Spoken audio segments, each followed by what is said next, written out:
कुछ भी समाज में हो रहा है उसमें मीडिया का एक बहुत अहम रोल कहा जा रहा है। कितना असर होता है नहीं होता है मुझे खुद इस बात का इल्म नहीं। मैं खुद मीडिया से जुड़ा हूँ, इसलिए मैं कोई दावा करने से परहेज़ करता हूँ। लेकिन आवाम से बात करते वक्त यकीनन ये बात मेरे सामने आती है। लोग मीडिया के बारे में कई तरह की बातें करते हैं कि समाज में फैली बुराइयाँ, जो कुछ हो रहा है उसमें मीडिया उसको और हवा देती है। मीडिया का एक ख़ास एजेंडा होता है।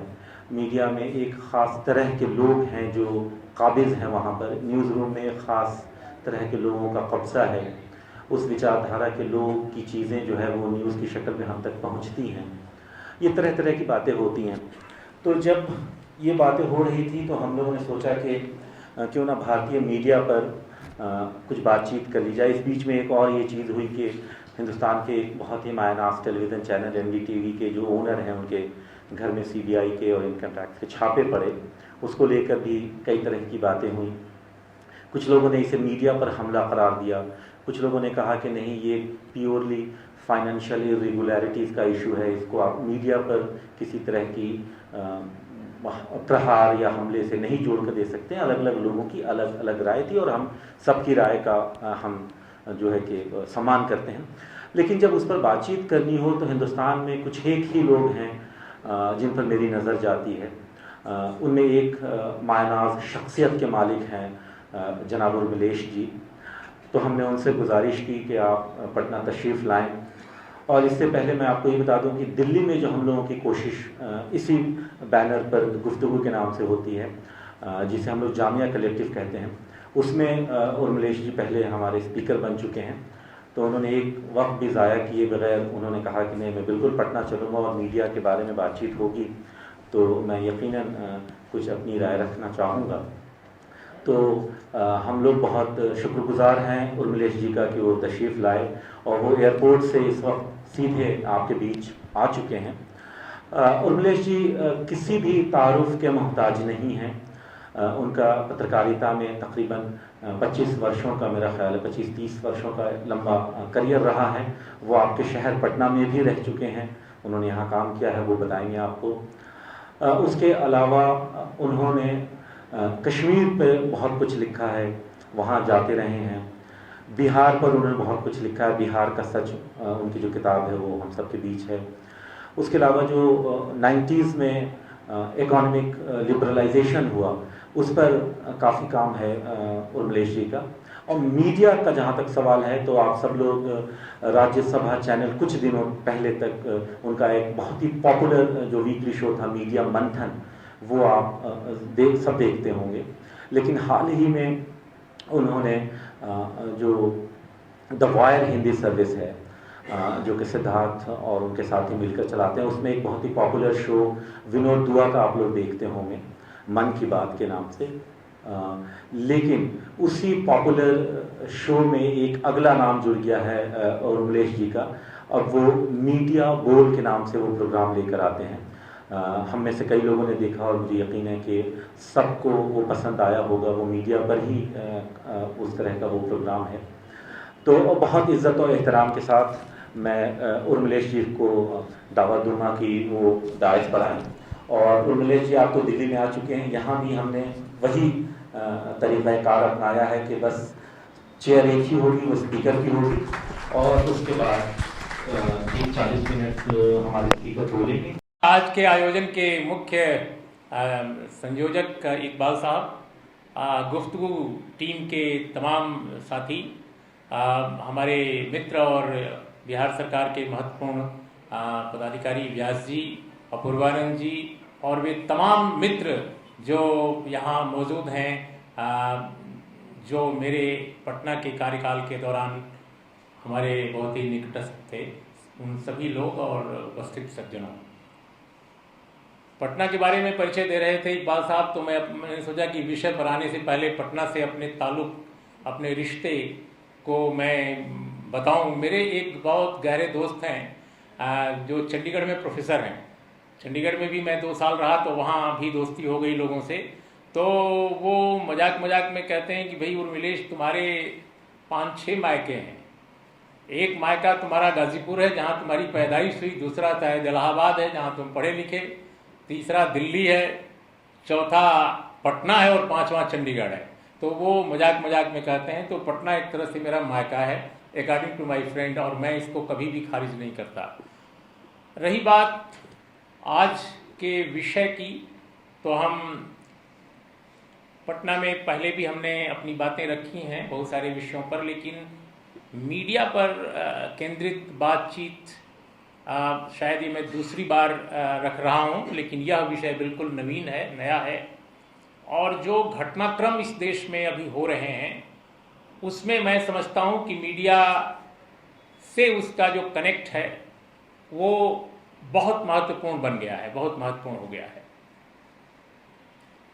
आज का विषय इकबाल साहब ने रखा है, भारतीय मीडिया किसके लिए और किसके द्वारा। मैं इसकी व्याख्या करने से पहले मैं एक संक्षेप में आपको भारत में प्रेस की, क्योंकि बहुत सारे मैं देख रहा हूँ यहाँ स्टूडेंट्स हैं, यूथ हैं और जो मीडिया से जुड़े भी हैं और मीडिया से जोड़ने की लालसा भी रखते हैं, तो मैं चाहता हूँ कि एक बहुत ही संक्षेप में एक मैं चित्र या एक परिचय आपके सामने पेश कर सकूं कि भारत में मीडिया की शुरुआत या भारत में प्रेस की शुरुआत कैसे और कब हुई और क्यों हुई और क्या क्या वजह थी, और आज जो मीडिया है उसका उसके सूरत हाल पर कुछ बातें रखूं। देखिए, भारत में प्रेस को अगर देखा जाए तो सबसे पहले जैसे हम जानते हैं कि अंग्रेजी, हिंदी और उर्दू के अखबार तकरीबन आसपास निकले थे।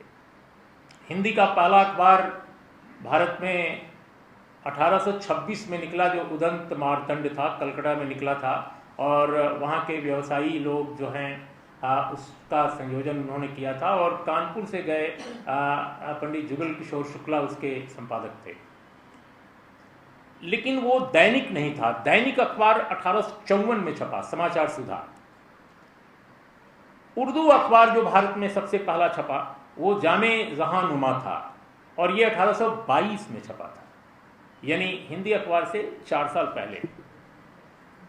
कोलकाता से हरिहर दत्ता नाम के एक सज्जन ने इसे निकाला था। बहुत दिलचस्प बात है, वो अखबार दिल्ली से नहीं छपा था या और कहीं से नहीं, वो भी कलकत्ता से छपा था। इसके मुदीर या संपादक थे सदासुख लाल। लेकिन पहला उर्दू डेली था उर्दू गाइड 1855 में। कोलकाता में मनवीर कबीरुद्दीन संपादक थे इसके। दिल्ली से फिर बाद के दिनों में बहुत सारे अखबार छपने लगे, छोटे छोटे अखबार, और जाहिर तौर पे जिस तरह हिंदी के अखबारों का या मैगजीन्स का मकसद जो था वो आज़ादी की लड़ाई में कंट्रीब्यूट करना, आज़ादी की मुख्य अगर मकसद देखा जाए तो उनका ये था कि एक वे सभी लोग मिशनरी झील उनके अंदर थी कि हिंदुस्तान को कैसे एक मुल्क के रूप में हम देखें और कैसे इसको अंग्रेजी दास्तां से हम आज़ाद कराएं, एक बेहतर मुल्क बनाएं। तो उस वक्त बहुत सारे अखबार छपते थे। एक बहुत दिलचस्प वाकया इसमें हुआ था, मैं उस पर आप सभी का जरूर ध्यान खींचना चाहूँगा, हालांकि उसको लेकर विवाद भी हैं, लेकिन इसलिए मैं इसको रखना चाहता हूँ क्योंकि आज के कॉन्टेक्स्ट, आज के संदर्भ से उसका गहरा रिश्ता है और लगभग भुला दिया जाता है। हमने देखा कि बाद में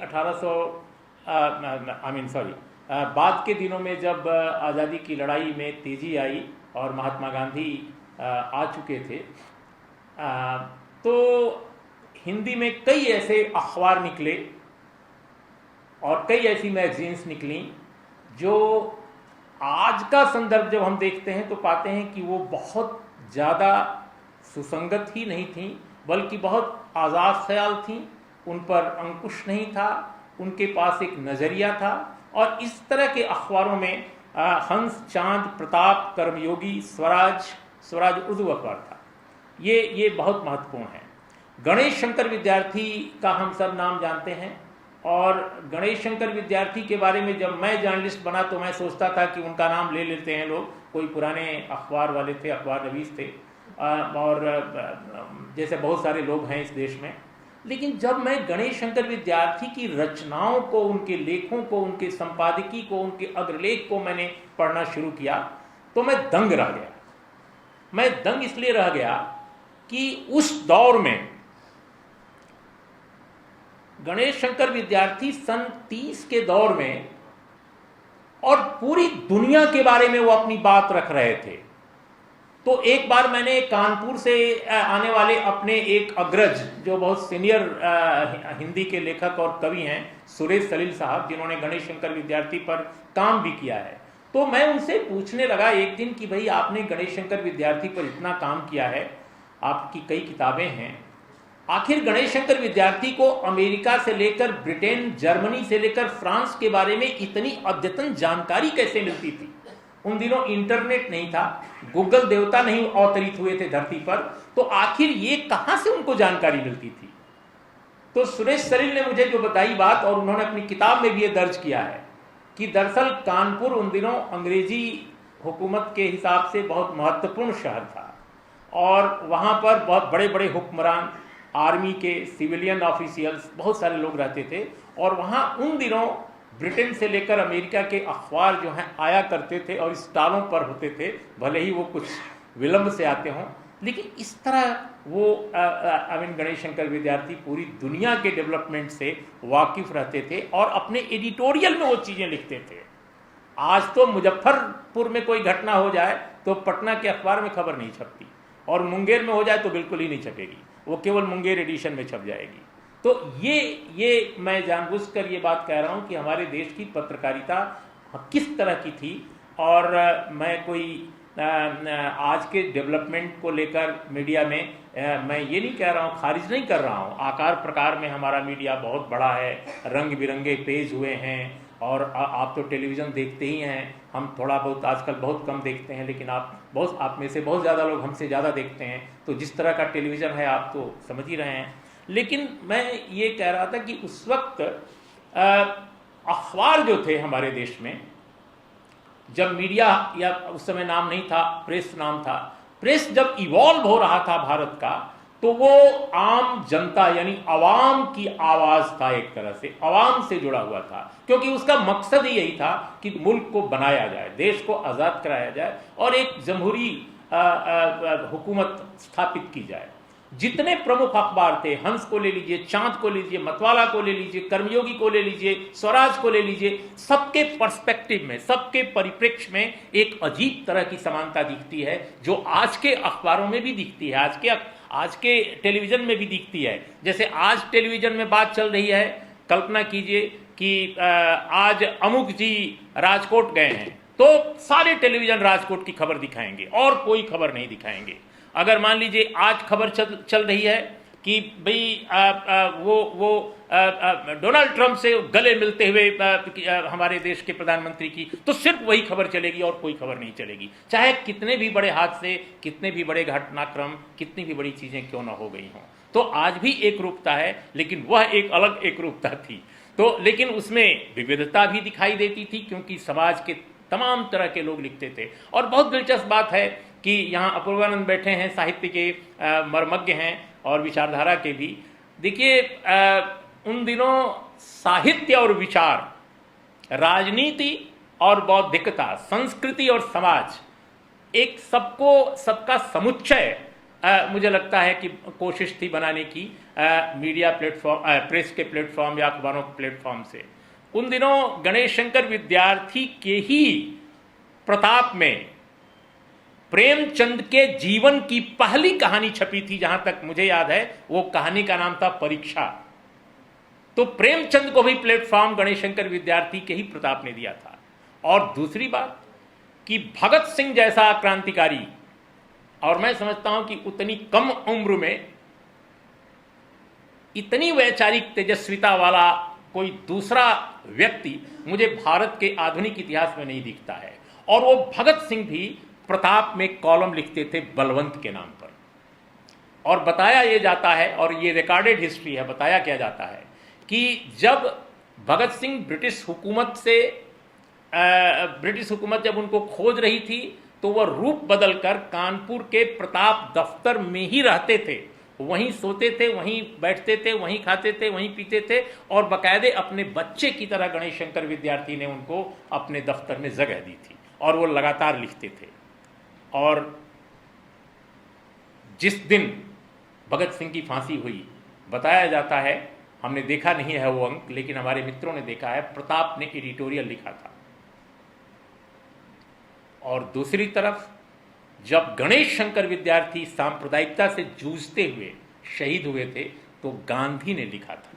और गांधी ने जिस तरह का लिखा था लेख गणेश शंकर विद्यार्थी पर, अपने ज़माने का महानतम नेता अपने ज़माने के महानतम संपादक पर टिप्पणी लिखता है, ये क्या असाधारण बात नहीं है। लेकिन आज का जो परिदृश्य हम देखते हैं, हम बार बार आपको हम ले जा रहे हैं उधर और इधर, ये जानबूझकर हम आएंगे इसके बाद, तब हम कोशिश करेंगे कि आज का जो मीडिया प्रसंग है उसको हम सही पर्सपेक्टिव में कोशिश करें रखने की आपके सामने। तो ये प्रसंग था। और उर्दू का एक दूसरा प्रसंग बहुत महत्वपूर्ण मुझे दिखता है। मौलवी मोहम्मद बाकर साहब थे, ये दिल्ली उर्दू अखबार, बाकर, ये जनाब 16 सितंबर 1857 को इन्हें गोली से मारकर उड़ा दिया गया था। इन्हें फांसी दी जानी थी, लेकिन इनको गोली मार दी गई क्योंकि हुकूमत ने तय किया कि इनको जल्दी से जल्दी इस दुनिया से विदा कर दिया जाए, और उनको मार दिया गया। मैं हिंदी का जर्नलिस्ट हूँ, मैं बहुत अचरज मुझे होता है कि क्या हम भारतीय पत्रकारिता की चर्चा करते हैं, हिंदी पत्रकारिता की चर्चा करते हैं, तमिल, तेलुगु, तमाम मलयाली पत्रकारिता की चर्चा करते हैं, लेकिन आखिर इस महान संपादक, ठीक है उनके हो सकता है कुछ उनके एक्शंस को लेकर कंट्रोवर्सी है, मेरे को मालूम है, उस डिटेल में मैं नहीं जाऊंगा, कि कुछ लोगों का कहना है कि उन्होंने सही किया, नहीं किया, कुछ लोगों का मानना है कि उन्होंने बादशाह और ब्रिटिश हुकूमत के बीच वो निगोशिएट कर रहे थे और उसमें कुछ बैलेंस बिगड़ गया जिसकी वजह से उनको ये खामियाजा भुगतना पड़ा। लेकिन सच ये है कि उनकी तमाम रचनाएं, जितना उन्होंने अपने अखबार में लिखा, वो सब ब्रिटिश हुकूमत के खिलाफ था और हिंदुस्तान को आज़ाद कराने के मकसद से प्रेरित था। तो अगर ऐसे व्यक्ति की शहादत होती है तो क्या वो भारत में पत्रकारिता का पहला शहीद नहीं है? लेकिन मुझे तो अब तक भारत की पत्रकारिता में मौलाना साहब को, मौलवी साहब को पहले शहीद के रूप में दर्ज करता हुआ कोई आदमी दिखाई नहीं देता।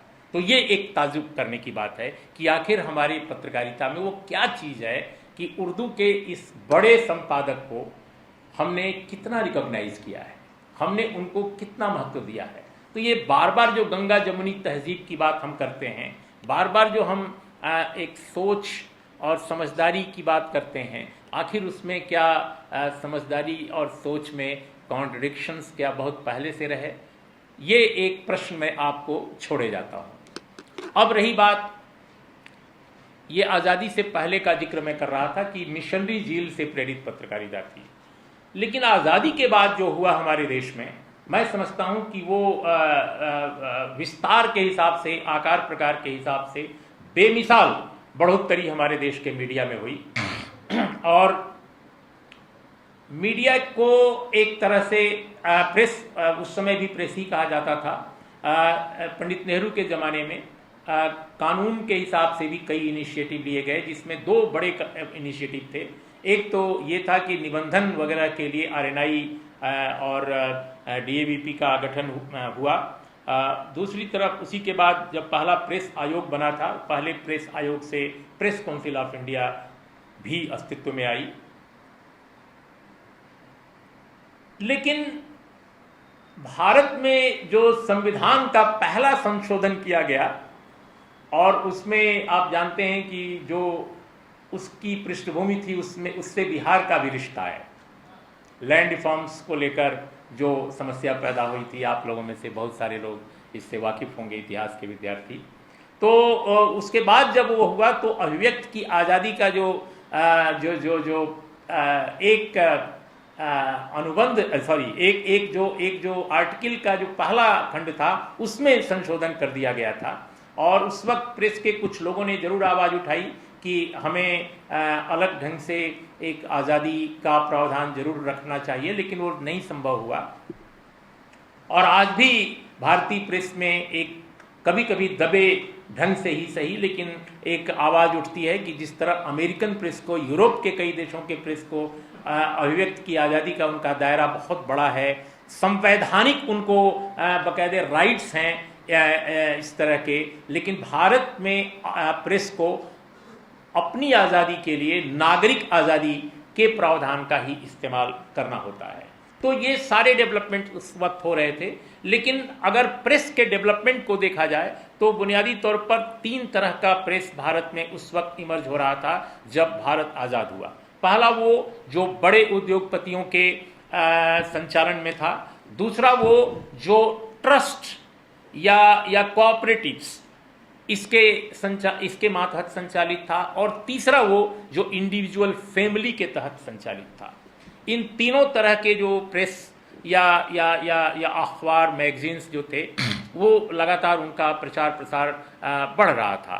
तो भारत में जो अगर बड़े उद्योग देखा जाए, मीडिया में बड़े उद्योग के हिसाब से देखा जाए, तो बहुत सारे जो अंग्रेजी प्रेस था, अंग्रेज जो लोग चलाते थे अखबार या मैगजीनें, उनका जो टेक ओवर किया इंडियंस ने, तो वो बड़े प्रेस के रूप में सामने आया। जूट प्रेस बाद में कहा जाने लगा, क्योंकि जूट इंडस्ट्री चलाने वाले लोगों ने उसको टेक ओवर किया। I am talking about times of India group. ठीक उसी तरह से दूसरे और जो अखबार आए, स्टेट्समैन और तमाम, जिनका टेक ओवर हुआ था।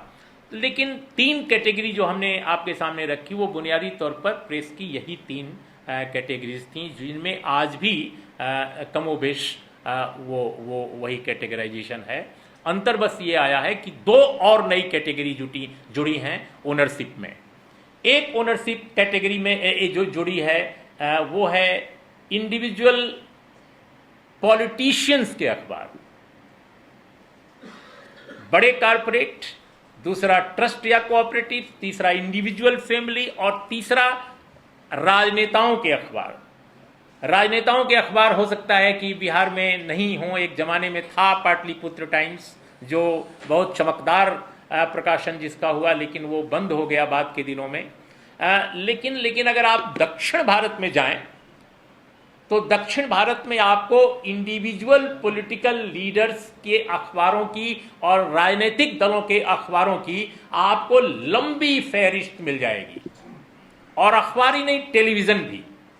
एक और कैटेगरी जुड़ी है ओनरशिप में, वो है रियल एस्टेट में जो काम करने वाले लोग हैं, बड़े बड़े धन्ना सेठ, बाबा लोग जो हैं, बाबा संत महात्मा भी कहते हैं उनको, लेकिन बाबा कहना ज्यादा ठीक है। वो अरबपति बाबा, वो भी अखबार के ओनरशिप कई जगह उनके पास है। कई जगह नाम किसी और का वो दे देते हैं, अपना नाम नहीं रखते। कई जगह वो टेलीविजन भी चलाते हैं, और माफिया और गुंडे भी अखबार और टेलीविजन चैनलों के मैदान में उतरे हैं। यह भी मैं पूरी प्रामाणिकता के साथ और पूरे जिम्मेदारी के साथ ये मैं कह रहा हूँ। तो भारत के मीडिया में इस तरह एक जमाने में एक मिशनरी झील से प्रेरित जो प्रेस संचालित हुआ, वो आज कारपोरेटाइजेशन के साथ साथ इन क्षेत्रों में के भी लोग उसके संचालन और प्रकाशन में जुटे हुए हैं। लेकिन कमोबेश भारत के मीडिया के मौजूदा चरित्र को कारपोरेट हम मानते हैं कि ये कारपोरेटाइज मीडिया है। लेकिन कारपोरेटाइज मीडिया को जब हम कहते हैं तो ऐसा लगता है कि कोई अपशब्द कहा जा रहा हो। ऐसा लगता है कि कारपोरेटाइज मीडिया हो जाएगा तो अभिव्यक्ति की आज़ादी के हिसाब से, सच बोलने के हिसाब से, सत्ता और अवाम के बीच संवाद की ज़रूरत को रेखांकित करने के लिहाज से, जैसे ऐसा लगता है कि वो उसका रोल ही खत्म हो जाएगा। भारत के कॉन्टेक्स्ट में अगर हम बात करते हैं तो ऐसा लगता है। लेकिन अमेरिका का प्रेस भी हाईली कारपोरेटाइज प्रेस है, बल्कि आपके मीडिया से ज्यादा कारपोरेटाइज मीडिया अमेरिका का है।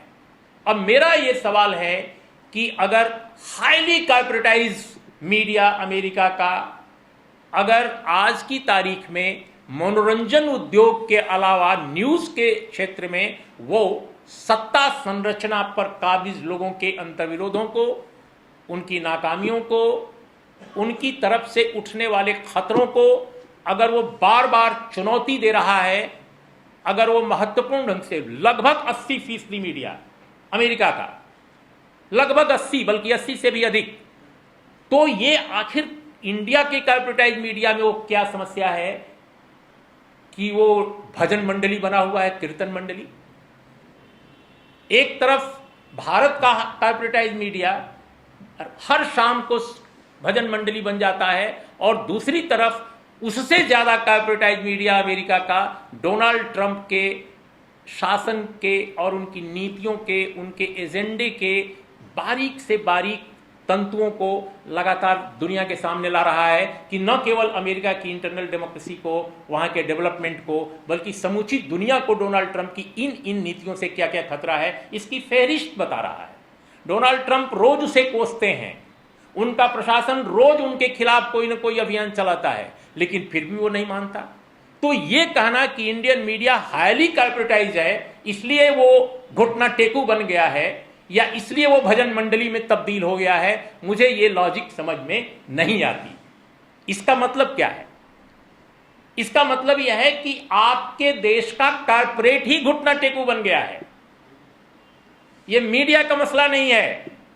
अमेरिका के मीडिया में CNN से लेकर और तमाम जो चैनल्स हैं और तमाम जो अखबार हैं, न्यूयॉर्क टाइम्स हो, वाशिंगटन पोस्ट हो, जितने भी वेबसाइट्स हैं, अगर वो खड़ी हो रही हैं सच के पक्ष में, तो इसलिए पक्ष में खड़ी हो पा रही हैं कि वहां के कॉर्पोरेट में डाइवर्सिटी है, वहां के कॉर्पोरेट में भी दलबंदी है, और दलबंदी डेमोक्रेसी के लिए बहुत अच्छी है। दलबंदी को आप लोग निगेटिव रूप में मत लीजिएगा। दलबंदी का मतलब कह रहे हैं कि एक अलग अलग सोच है किसी भी मुद्दे पर, इजराइल फिलिस्तीन को के इशू को लेकर, आप अरब कंट्रीज को लेकर के, साउथ एशिया को लेकर, पाकिस्तान को लेकर, हर इशू पे अलग अलग सोच है लोगों की। तो ऐसे में मुझे लगता है कि ये हमें देखना पड़ेगा कि जो कॉर्पोरेट में हमारे देश में एक संरचना के स्तर पर, सोच के स्तर पर, पर्सपेक्टिव और दिशा के स्तर पर जो एक तरफा हुआ है, मुझे लगता है कि वो न केवल मीडिया के लिए बल्कि जमहूरियत के लिए भी बहुत बड़ा खतरा है। ये सिर्फ मीडिया का खतरा नहीं है। और जो लोग समझते हैं कि मीडिया के बारे में बात करना सिर्फ मीडिया की बात करनी है, मुझे नहीं लगता। मुझे लगता है कि ये पूरी की पूरी हमारी जमहूरियत है, उसके बारे में बात कर। क्योंकि देखिए, अभी हाल के दिनों में हर साल एक इंडेक्स जारी होता है दुनिया में, वो होता है प्रेस फ्रीडम का, कि दुनिया में किन किन मुल्कों की प्रेस फ्रीडम अच्छी है या बुरी है, या मझोले कद की है, मध्य में है। तो एक बहुत ही इंटरनेशनल रिपोर्ट की संस्था है, रिपोर्टर्स विदाउट बॉर्डर्स, जिसका पेरिस में हेडक्वार्टर है, वो अपना एक इंडेक्स जारी करती है, जैसे UN की बहुत सारी संस्थाएं करती हैं, वैसे हमारे मीडिया क्षेत्र में भी होता है। इस बार 2017 में जो इंडेक्स जारी हुआ है, वैश्विक प्रेस फ्रीडम का, ग्लोबल प्रेस फ्रीडम इंडेक्स उसको बोलते हैं, उसमें भारत 180 मुल्कों में 136वें स्थान पर है। 136, 180 मुल्कों में। हम सुपर पावर बनने के लिए कदम ताल कर रहे हैं, लेकिन हम 136वें स्थान पर हैं महाराज, प्रेस की आजादी में, अभिव्यक्ति की आजादी में। और दूसरी तरफ जो UN से जुड़ी एजेंसीज हैं, उनका जो कई बार इंडेक्स जारी होता है, उसमें इस बार का जो इंडेक्स है असमानता का, ग्लोबल इंडेक्स, इनइक्वालिटी का जो इंडेक्स है, उसमें दुनिया के 180 मुल्कों में भारत 135वें स्थान पर है। 135वें स्थान पर। HDI ह्यूमन डेवलपमेंट इंडेक्स जो है पूरी दुनिया में, क्योंकि दुनिया के तमाम बड़े अर्थशास्त्री, समाजशास्त्री और जो योजनाकार हैं, वो मानते हैं कि किसी भी मुल्क में उसके विकास का मतलब सिर्फ GDP नहीं है, मुख्य रूप से HDI को देखा जाना चाहिए, ह्यूमन डेवलपमेंट इंडेक्स, कि वहाँ के लोग सेहतमंद कितने हैं, वहाँ के लोग शिक्षित कितने हैं, वहाँ के लोगों में गैर बराबरी कितनी है, ये सारी चीज़ें देखी जाती हैं। अब हमसे बेहतर नेपाल की स्थिति है, हमसे बेहतर भूटान की स्थिति है, कुछ मामलों में बांग्लादेश की भी है। सिर्फ हम इस बात पर खुश हो सकते हैं कि पाकिस्तान हमसे भी गया गुजरा है, और हमारे राष्ट्रवादी तो खासकर खुश होंगे। तो इसलिए मैं मानता हूं कि मीडिया के अंदर जो समस्याएं हमारी हैं यहां हैं, वो बुनियादी तौर पर जनतंत्र की समस्याएं हैं। जिन जिन देशों में जनतंत्र मजबूत है, जिन जिन देशों में समानता ज्यादा है, जिन जिन देशों में असमानता कम है, जिन जिन देशों में लोग सेहतमंद, स्वस्थ और बेहतर स्थितियों में है, जीवन स्थितियां बेहतर हैं, उनकी ह्यूमन कंडीशंस अच्छी हैं, वहां प्रेस भी आजाद है। इस वक्त नंबर 1 कौन है दुनिया में प्रेस फ्रीडम में? कौन देश है? नॉर्वे। उसके बाद 2-3 नंबर पर मुझे इस समय एग्जैक्ट नहीं याद आ रहा है, लेकिन नॉर्वे के बाद डेनमार्क, स्वीडन, हॉलैंड, इसी तरह के देश हैं सारे के सारे। ये यूरोप के वे देश हैं, बल्कि अमेरिका जो है दुनिया का सबसे ताकतवर देश, वो 49वें या 50वें नंबर पर संभवतः है। टू बी वेरीफाई कर लीजिएगा। लेकिन जो मैं समझ पा रहा हूं कि सबसे ऊपर यूरोप के वे मुल्क हैं जहां पर कई ऐसे मुल्क हैं जहां राजा और रानी भी हैं, लेकिन जहां संसद भी है, जहां लोकतंत्र है। हमारे यहां लोकतंत्र के लिए खूबसूरत किताब अंबेडकर साहब ने हमको दे दी, लेकिन हमने जमीन पर उसको नहीं लाया। अंबेडकर ने उस वक्त भी कहा था जब वो संविधान पेश कर रहे थे, जब देश को सुपुर्द कर रहे थे संविधान, कि ये संविधान तो बहुत खूबसूरत है, लेकिन अगर हमने अपने समाज के अंतर्विरोधों को, खासकर सामाजिक और आर्थिक अंतर्विरोधों को हमने नहीं पाटा, तो एक दिन इस देश के लोग खड़े होंगे और हमारी व्यवस्था के खिलाफ वो खड़े होंगे और व्यवस्था को गिरा देंगे। इस तरह की बात अंबेडकर साहब ने की थी। लेकिन हमारे यहाँ बुनियादी तौर पर समस्या यह है कि हमने संविधान बहुत खूबसूरत रखा, लेकिन हमने उसे जमीन पर नहीं अमल किया। और उन देशों में संविधान उतने खूबसूरत नहीं है, उतना पन्ना नहीं लिखा गया है, उतने दुनिया में इतने कानून कहीं नहीं है जितने भारत में है। कानून तो कमाल का है, सैकड़ों हजारों कानून, पता नहीं कितने कितने कानून हैं, लेकिन उन देशों में कम कानून है और बेहतर एग्जीक्यूशन है। तो मुझे लगता है कि बुनियादी तौर पर भारत के मीडिया की समस्या हमारे देश की असमानता है, गैर बराबरी है, जनतंत्र का कम होना है, सिमटते जाना है लगातार। कॉर्पोरेटाइजेशन का एक खास चेहरा है जो क्रॉस मीडिया ओनरशिप में दिखाई देता है। क्रॉस मीडिया ओनरशिप यह भी एक वही समस्या है नियम की और कानून की। दुनिया के जितने पूंजीवादी लोकतंत्र हैं या जितने और देश हैं, वहाँ पर आमतौर पे क्रॉस मीडिया होल्डिंग को एड्रेस किया गया है। मीडिया में जितने मीडिया उद्योग घराने हैं, सब पर यह बंदिश है कि अगर कोई चैनल चला रहा है तो अखबार नहीं चलाएगा, अखबार चला रहा है तो वो रेडियो नहीं चलाएगा। मैं ज़्यादातर मुल्कों के बारे में कह रहा हूँ, कई ऐसे मुल्क हैं जहाँ नहीं है अभी भी, लेकिन ज़्यादातर मुल्कों में है। अपने देश में हुआ यह है कि एक ही उद्योग का घराना अखबार भी चलाता है, चैनल भी चलाता है, रेडियो भी चलाता है, वेबसाइट भी चलाता है और ढेर सारे उद्योग धंधे भी चलाता है। तो ये जो स्थिति है कि आपके देश में कोई ऐसा कानून नहीं है जिससे आप मीडिया में जो क्रॉस होल्डिंग है उसको आप एड्रेस कर सकें, उसको आप कंट्रोल कर सकें या रेगुलेट कर सकें। और अगर आज़ादी के बाद से हम अपने देश के मीडिया के कामकाज को देखें तो मैं कुछ बातें ज़रूर आपके सामने रखना चाहूँगा, कुछ उदाहरण के साथ, सो दैट कि मैं अपनी बात समझा सकूँ।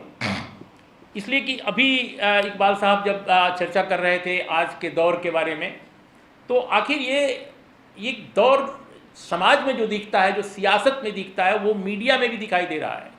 अब मीडिया में मैं कई बार देखता हूँ, अखबारों में खासकर, और ये भी बड़ी दिलचस्प बात है कि अंग्रेजी के अखबारों में, अंग्रेजी के कुछ एक चैनलों में तो फिर भी एक तरह की उदारता दिखाई देती है, एक समझदारी दिखाई देती है, थोड़ी बहुत मैच्योरिटी दिखाई देती है। लेकिन हिंदी के अखबारों में और अन्य भारतीय भाषाई अखबारों में ज़्यादातर, कुछ एक को छोड़कर, जैसे मलयालम को छोड़कर, कुछ एक बांग्ला अखबारों को छोड़कर, कुछ एक तमिल अखबारों को भी छोड़कर, तेलुगु से लेकर के और हिंदी तक, तेलुगु, हिंदी, पंजाबी, इन अखबारों में हालत यह है कि क्या छापना है, क्या नहीं छापना है, क्या सूचना उस दिन है, क्या नहीं सूचना है, क्या विषय होना चाहिए, क्या नहीं होना चाहिए, इसका कोई हिसाब नहीं है।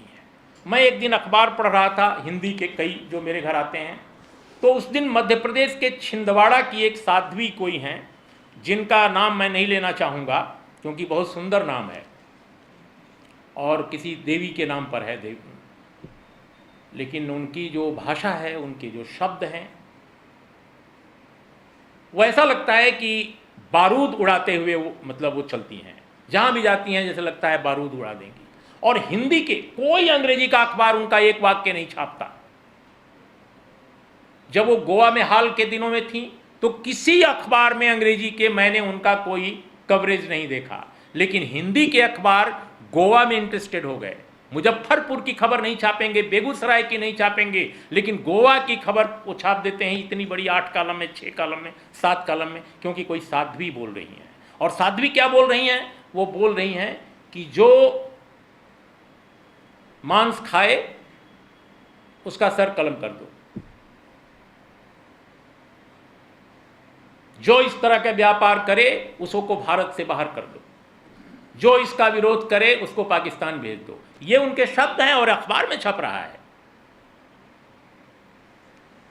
एक ऐसी ही साध्वी हैं, टेलीविजन पर जब उनका बयान छपता है तो वो बयान में वो टेलीविजन वाले बंदिश लगा देते हैं कि अगला शब्द न सुनाई पड़े, लेकिन मैं उसको पूरा कहूँगा। जो कहती हैं हरामजादे से लेकर रामजादे वाला मामला, अब वो मंत्री बन जाती हैं। अब आप सोचिए कि मंत्री बनने से पहले कितना कवरेज हुआ होगा उत्तर प्रदेश के अखबारों में उनका, कि वो सत्तारूढ़ दल के नेताओं के दिमाग में उन बस गई कि ये इतनी महत्वपूर्ण नेता हैं। रातों रात इस देश में नेता बन रहे हैं। एक महिला ने मायावती को गाली दी, वो नेता बन गई और मंत्री बन गई। हम उस देश के लोग हैं जहां लोग आंदोलन करते थे, जनता के बीच जाते थे, आवाम की लड़ाई लड़ते थे, जेल जाते थे, लाठी खाते थे, तब नेता बनते थे। लेकिन आप एक नेता को गाली दीजिए, अपने विरोधी को गाली दीजिए और आप रातों रात नेता बन जाते हैं और मंत्री बन जाते हैं। और ये सेहरा मीडिया के माथे चढ़ता है कि मीडिया ने नेता बनाया, और खुलेआम टेलीविजन चैनल आज कहते हैं कि वो जिसे चाहे वो नेता बना दें। और यकीन मानिए मैं जो कह रहा हूं, हर बड़ी राजनीतिक पार्टी ने अपने दफ्तर में मीडिया मैनेजमेंट कमेटी बना रखी है, मीडिया मैनेजमेंट कमेटी, और इस मीडिया मैनेजमेंट कमेटी का बाकायदा बजट है। तो जिस देश के मीडिया का प्रबंधन राजनीतिक दलों के दफ्तर से हो रहा है, वो मीडिया आवाम के बीच क्या करेगा और आवाम की आवाज कहां से उठाएगा?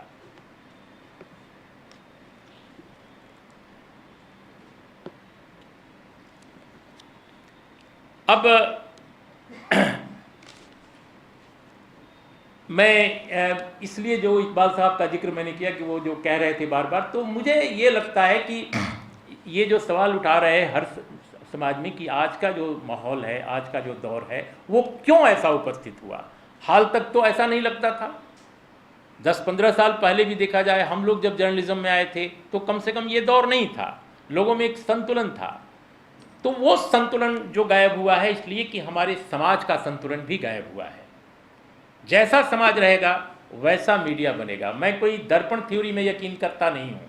मैं ये नहीं कह रहा हूँ कि ये मिरर थ्योरी जैसा है कि जैसा समाज वैसा साहित्य, लेकिन जरूर कहीं ना कहीं से समाज में चूंकि चीज़ें बिगड़ी हैं तो वो आपके दिमाग में जो बिगड़ी हैं, तो दिमाग में जो बातें हैं वो तो आपके अखबार में, आपके मीडिया में आएंगी ही। देखिए, ये कोई पहली बार भारत में नहीं हो रहा है कि एक तरफ आवाज़ उठ रही है कि भाई लोकतांत्रिक भारत नहीं चाहिए, हिंदू भारत चाहिए। मैं हिंदू मुसलमान भारत या ईसाई भारत या ये जो भारत है वो भारत है, इसकी तह में जाने की ज़रूरत है। मैं समझता हूँ कि गणेश शंकर विद्यार्थी ने अपने प्रताप के दिनों में ये लिखा है एक एडिटोरियल में कि जो लोग, मैं उनको कोट करता हूँ, अचानक मिल गया उनका कोट, इसलिए मैं इसको आपके सामने रखना चाहता हूँ। मतलब ये पुराना रोग है जो बीच में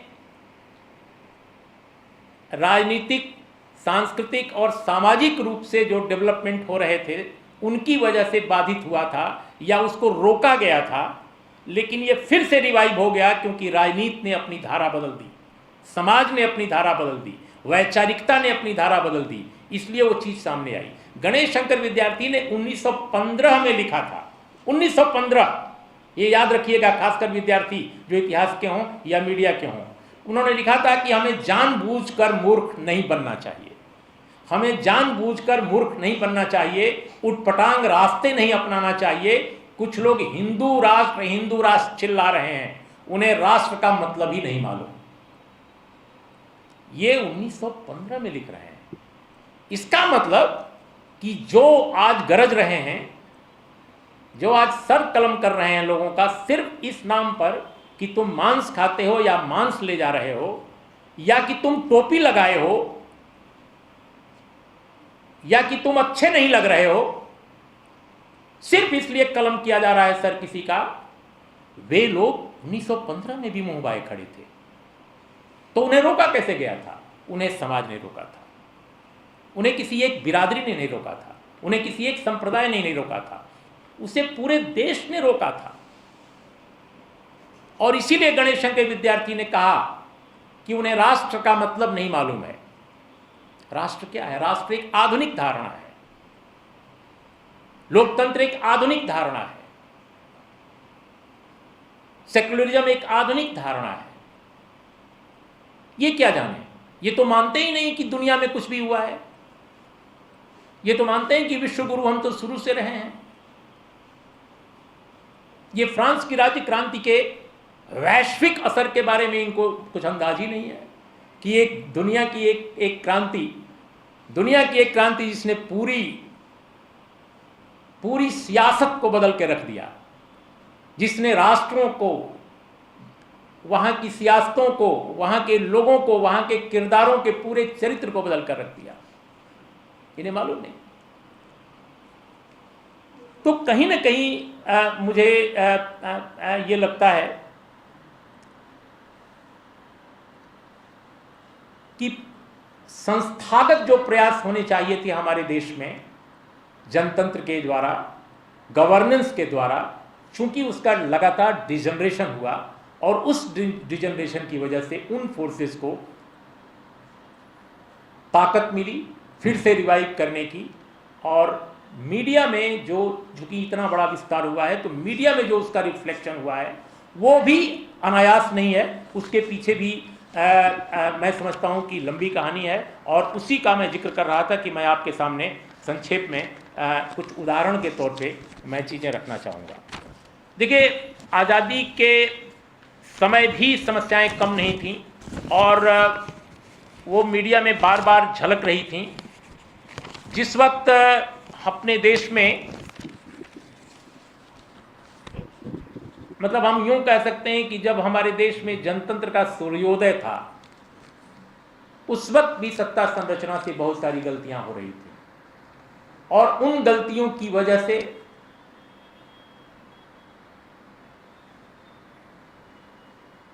जनतंत्र को नुकसान हो रहा था, जनतंत्र घायल हो रहा था। जो बाद के दिनों में आपको अचानक बहुत सारी चीज़ें दिखती हैं कि अरे ऐसा कैसे हो गया, उसकी जेनेसिस कहीं ना कहीं शुरुआत से ही थी और गलतियों की शुरुआत वहीं हो गई थी। मैं पंडित नेहरू के दौर की बात कर रहा हूँ। पंडित नेहरू का एक तरफ नायकत्व और दूसरी तरफ वो तमाम अंतर्विरोध, वो तमाम जटिलताएं, लेकिन शायद उस समय झलकता इसलिए नहीं था कि एक अंतर्विरोधों में लय था। और लय इसलिए थी कि अभी अभी मुल्क आज़ाद हुआ था, कोई और दूसरा विकल्प नहीं था। जो विकल्प दिख रहे थे उनको परास्त किया जा चुका था, पस्त किया जा चुका था। लेकिन उस वक्त भी अगर आप देखिए भारत में, तो 1953 में जब भारत का जनतंत्र बिल्कुल उदित हो रहा था, सूर्योदय जिसको मैं कह रहा हूँ, उसी वक्त 1953 में जम्मू कश्मीर में वहां के वजीर आजम, उन दिनों जम्मू कश्मीर में प्रधानमंत्री हुआ करते थे, शेख मोहम्मद अब्दुल्ला, जिनके पास जनता का उससे बड़ा समर्थन था जितना पंडित नेहरू को देश में समर्थन था। एक स्टूडेंट के तौर पे जम्मू कश्मीर की हिस्ट्री का मैं ये कह सकता हूं कि जिस वक्त की बात मैं कर रहा हूं उस समय शेख अब्दुल्ला को सूबाए जम्मू कश्मीर में ज्यादा समर्थन था जितना पंडित नेहरू को पूरे देश में था। उसके मुकाबले शेख अब्दुल्ला की सरकार को 1953 के अगस्त महीने में डिसमिस कर दिया गया, और डिसमिस ही नहीं किया गया, जेल में डाल दिया गया। एक वजीर आजम जो गुलमर्ग के गेस्ट हाउस में फाइलें निपटा रहा है, उसको आता है उसका डीआईजी और कहता है हुजूर आपको गिरफ्तार किया जाता है, और वो चौंक जाता है। सरकार अपदस्थ की जाती है बाद, प्रधानमंत्री गिरफ्तार होता है पहले। तो जनतंत्र के सूर्योदय में हमने ऐसा किया। उस वक्त महान डेमोक्रेट पंडित नेहरू का राज था। क्यों किया? क्या पंडित नेहरू बिल्कुल चाहते थे कि अपने गहरे दोस्त को इस तरह ह्यूमिलिएट करें? और एक इंडिविजुअल ह्यूमिलिएशन की बात नहीं है, एक डेमोक्रेसी की बात थी। डेमोक्रेसी को आप डिसमेंटल कर रहे हैं, आप उस पर अटैक कर रहे हैं। लेकिन क्यों ऐसा हुआ? ऐसा इसलिए हुआ कि पंडित नेहरू के इर्द गिर्द की जो लॉबी थी, जिसमें जम्मू कश्मीर के बड़े लैंडलॉर्ड्स भी थे, बड़े ब्यूरोक्रेट्स भी थे, रिटायर्ड या काम सर्विंग, और साथ में हिंदू नेता भी थे, ये सभी इस बात से परेशान थे कि ये आदमी भारत में कहीं भी लैंड रिफॉर्म्स नहीं हुआ है, ये कश्मीर में इसने क्यों कर दिया। और शेख मोहम्मद अब्दुल्ला भारत की जमहूरियत में, यहाँ की हिस्ट्री में जमहूरियत की, वो पहला आदमी था जिसने अपने सूबे में लैंड रिफॉर्म्स इंप्लीमेंट किया 1953 से पहले। और प्रजा परिषद आंदोलन, जो प्रजा परिषद मूवमेंट है, जिसको आरएसएस और हिंदूवादी संगठनों ने समर्थन दिया था, जिसको बड़े वहां के व्यापारियों ने, जमींदारों ने, कारिंदों ने समर्थन दिया था, डोगरा लोगों ने, उसका भी दबाव था कि किसी भी कीमत पर शेख अब्दुल्ला को बाहर करो।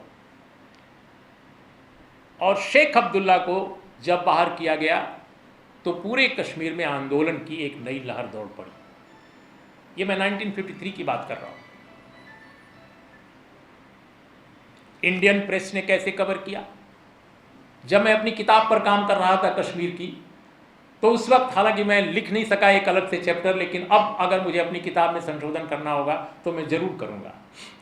उस वक्त इंडियन प्रेस ने शेख मोहम्मद अब्दुल्ला की गिरफ्तारी की खबर को सिंगल कॉलम छापा था। ज्यादातर अखबारों ने सिंगल कॉलम, दिल्ली के अखबार की बात मैं कर रहा हूं, जम्मू कश्मीर में उर्दू के अखबारों में छपा था, लेकिन हिंदी के अखबारों ने बहुत ही बुरा कवरेज किया। अंग्रेजी ने भी सिंगल कॉलम लिया जैसे कि कुछ घटना ही नहीं हुई। किसी ने ये बताने की कोशिश नहीं की कि ये शेख अब्दुल्ला की गिरफ्तारी लैंड रिफॉर्म्स के कारण हुई है। तो भारत के प्रेस की जो समस्याएं थी, ऐसा नहीं है कि वो अचानक आई हैं। जिस तरह फिरका परस्ती, जिस तरह तानाशाही, जिस तरह एक तरफा ढंग की चीजें वो अचानक नहीं आई हैं, वैसे हमारे प्रेस में भी जो डिजनरेशन है, जो हमारे प्रेस में भी जो आप देख रहे हैं एक तरफा काम, वो अचानक नहीं आया है। दूसरी घटना 1959 की है। 1959 में एक दूसरी घटना होती है इसी तरह की, और वो घटना है कि ईएमएस नंबूद्रीपाद केरल के चीफ मिनिस्टर बने थे। दुनिया में कम्युनिस्ट पार्टियों से जुड़ा हुआ पहला निर्वाचित मुख्यमंत्री, जो इलेक्शन से मुख्यमंत्री बना, उसकी सरकार डिसमिस कर दी जाती है। उन दिनों श्रीमती इंदिरा गांधी कांग्रेस की अध्यक्ष थी। और 1959 में जो सरकार डिसमिस की जाती है ईएमएस नंबूद्रीपाद की, वो किस लिए की जाती है? इस वक्त नए हाल के 5-6 सालों में जो नए कुछ डॉक्यूमेंट्स मिले हैं आर्काइव्स में, जो बहुत सारे जो गुप्त रहते हैं, उनसे पता चलता है कि गवर्नर साहब ने लगातार कांग्रेस पार्टी के बड़े नेताओं के उकसावे पर, जैसे इन दिनों दिल्ली का कोई नेता कहता है, त्रिपुरा के गवर्नर को इशारा कर देता है धीरे से कि अब तुम ये शुरू कर दो, किसी और गवर्नर को कह दे तुम ये शुरू करो, किसी को परेशान करना होता है चीफ मिनिस्टर को तो इशारा कर दिया जाता है। ठीक उसी तरह से दिल्ली के इशारे पर तत्कालीन गवर्नर ने यह कहना शुरू किया कि यह आदमी दो काम ऐसे कर रहा है जिससे पूरे केरल में गृह युद्ध मच जाएगा। वो कौन से काम थे? पहला काम था लैंड रिफॉर्म्स और दूसरा काम था एजुकेशन बिल। उस समय की सरकार ने लेफ्ट फ्रंट की, उसने एजुकेशन बिल लाया था जो अभी पास नहीं हुआ था, और दूसरा लैंड रिफॉर्म्स। इन दोनों के कारण ही EMS नंबूदिरीपाद की सरकार को डिसमिस किया गया था 1959 में। And what was the approach of Indian press? Bharat के प्रेस का क्या अप्रोच था? किस तरह का कवरेज था? एक आध अखबारों को छोड़कर और पार्टी के जो अपने अखबार थे, जो मैगजीनें थी, उनको छोड़कर इंटायर प्रेस ने लगभग समर्थन किया था केंद्र का। कुछ एक जगह आलोचना की हल्की हल्की आवाजें आई थी। यह हाल था। 1959 की बात मैं कर रहा हूं, इसके पहले 1953 में आपको बता चुका हूं। आप देखिए, इसके बाद तीसरी बड़ी घटना अगर उसके बाद की दिखा जाए तो बैंकों का राष्ट्रीयकरण और खदानों का राष्ट्रीयकरण, कोयला क्षेत्र और बैंकों का। मैं समझता हूं कि मिसेस गांधी की रिजीम ने यह युगांतरकारी काम किया था उस दौर में। अब तो डीनेशनलाइजेशन हो रहा है, अब तो विनिवेश वही एक प्रक्रिया है। अभी जिस जहाज से आए जो बहुत लेट हो गई, पता चला कि लोग बड़े हताश उसके कर्मचारी हैं, सारे पायलट बड़े दुखी हैं। क्या साहब, अब पता नहीं किसकी नौकरी, बात हो रही थी मेरी किसी कर्मचारी से, पता नहीं किसकी नौकरी जाएगी, किसकी रहेगी, वो एयर इंडिया पता नहीं किसको बिक जाएगा। तो ये हाल है, हताशा चारों तरफ है। तो बैंकों का जो राष्ट्रीयकरण था और प्रिवी पर्स का जो खात्मा था, मैं समझता हूँ कि वो एक बहुत बड़ी घटना थी। लेकिन भारत के प्रेस को, अगर अंग्रेजी प्रेस को देखिए तो आप पाएंगे कि प्रिवी पर्स के इशू पर भी वो असमंजस में था कि प्रिवी पर्स के खात्मे का समर्थन हम करें या विरोध करें। और बहुत ज़्यादा अखबारों ने समर्थन किया था, विरोध किया था कि बताइए ये बेचारे राजा महाराजा, हमारे लिए तो आज़ादी जब मिली तो इन्होंने हैंड ओवर कर दिया सब कुछ अपना, बेचारे कितने सामान्य हो गए, आवाम की तरह हो गए, आम आदमी की तरह हो गए, और उनका ये छोटा मोटा जो मिल रहा था वो भी आप ख़त्म कर रहे हैं। तो ये एटीट्यूड था उस वक्त, जबकि मिसेस गांधी नेहरू जी की बेटी थी। केवल कोई दलित नहीं थी, कोई आदिवासी नहीं थी, कोई मुसलमान नहीं थी, भारत के उच्च कुलीन वर्ग में पैदा हुई थी। प्रेस को समर्थन करना चाहिए था, क्योंकि आमतौर पे माना जाता है कि भारत का प्रेस अपर कास्ट है, सवर्ण है, कुलीन है, लेकिन फिर भी नहीं, क्योंकि वहां विचार का मामला आ गया। तो व्यापक तौर पे उस वक्त भी प्रेस का एटीट्यूड कोई बहुत पॉजिटिव नहीं था। मैं कुछ और घटनाएं आपको गिनाता हूं, तब मैं इसकी व्याख्या करूंगा। इसके बाद अगर आप देखिए, इमरजेंसी आई। इमरजेंसी जब आई तो दो एक अखबारों और मैगजीनों को छोड़कर सारा इंडियन प्रेस जो है सरेंडर कर दिया, केंचुआ बन गया, रेंगने लगा। ये मैं नहीं कह रहा हूं, आदरणीय प्रधानमंत्री जी के जो गुरु हैं, जो इन दिनों सत्ताधारी दल के मार्गदर्शक मंडल के वरिष्ठ सदस्य हैं, आडवाणी जी, उन दिनों इंफॉर्मेशन ब्रॉडकास्टिंग मिनिस्टर थे। उनसे जब पत्रकारों ने पूछा इमरजेंसी में प्रेस का रोल कैसा था, तो उन्होंने कहा केंचुए की तरह रेंग रहा था। ये उन्हीं की बात है और मैं सहमत हूँ। इसके बाद अगर देखिए पंजाब का कवरेज, पंजाब एक बहुत बड़ा घटनाक्रम था हमारे देश में। जब पंजाब में आतंकवाद, उग्रवाद या मिलिटेंसी की बात करते हैं, खाड़कू आए, उस वक्त अगर देखा जाए, देखिए पंजाब मैंने स्वयं कवर किया है एक रिपोर्टर के तौर पे। मैं उन दिनों फ्रीलांसर के तौर पे एक मैगजीन के साथ जुड़ा हुआ था, मैं स्वयं कवर करने जाता था। मैं संत हरचंद सिंह लोंगोवाल से लेकर के और तमाम लोगों से मिला था, ये क्या नाम है, संत जरनैल सिंह भिंडरा वाले, तमाम लोगों से मेरी मुलाकातें हुई थी। और उस दौर को मैं जानता हूँ कि हिंदी का प्रेस पंजाब में और दिल्ली में वो हिंदू प्रेस में तब्दील हो गया था।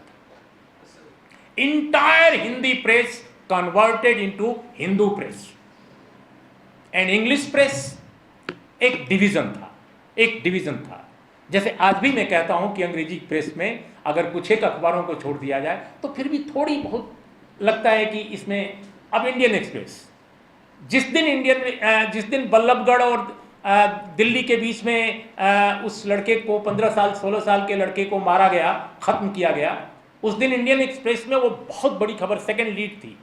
लेकिन भारत में तीसरे नंबर का हिंदी अखबार, जो आपके बिहार का संभवतः सबसे बड़ा अखबार है, उसमें वो खबर ही नहीं थी।